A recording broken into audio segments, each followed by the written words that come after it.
आता समजा जर तुम्ही 12,000 वर्ष मागे गेलात, तर त्यावेळी श्रीलंका हे भारताशी जोडलेलीच होती, मध्ये समुद्रच नव्हता, तर लोक जाऊ शकत असत लो टाईडमध्ये. आणि जर असं असेल तर मग पूल बांधायची तरी काय गरज आहे किंवा काय असेल. आता आपण खऱ्या लंकेकडे येऊया. ही लंका कुठची माहितीये का? विषुववृत्तावर, म्हणजे आपल्याकडनं जर वरून स्ट्रेट लाईन काढली, कुरुक्षेत्रामधून जाणारी, उज्जैनमधून जाणारी लाईन काढली, ती मेंगलोरच्या आसपास ती समुद्रात जाईल, इमॅजिनरी लाईन.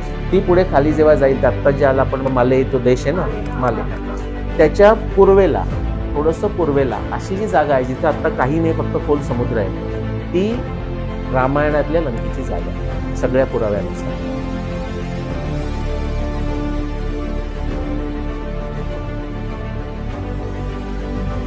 आता त्यावेळी तुम्ही जर गेलात 14,000 वर्षापूर्वी, तर साधारण जे पाण्याच्या समुद्राच्या ज्या पातळ्या आहेत ना, ते 120 ते 140 मीटर खाली होत्या. लोक जाऊ शकत होते, थोडीशी बोटीनं जाऊ शकत होते, पण मधले जे जागा आहेत त्या त्यांनी भरून काढल्या. म्हणजे मध्ये जिथे सपोर्ट नाही तिथे मोठी दगडाची शिला टाकली, त्याच्यावर सपोर्ट घेतला, आणि वर्णन आहे की वेलीनी त्यांनी ते बांबू आणि सगळे झाडाची तोडून अशी बांधली. पण त्याला आपलं भगवान राम म्हणून रामसेतू म्हणतो. वाल्मिकी कधीही रामसेतू हा शब्द वापरतो. व्यासदेव रामोपाख्यान करताना महाभारतात 3दा रामोपाख्यान आलेलं आहे, तिथेही ते नलसेतूच म्हणतात, नलानं बांधलेलं.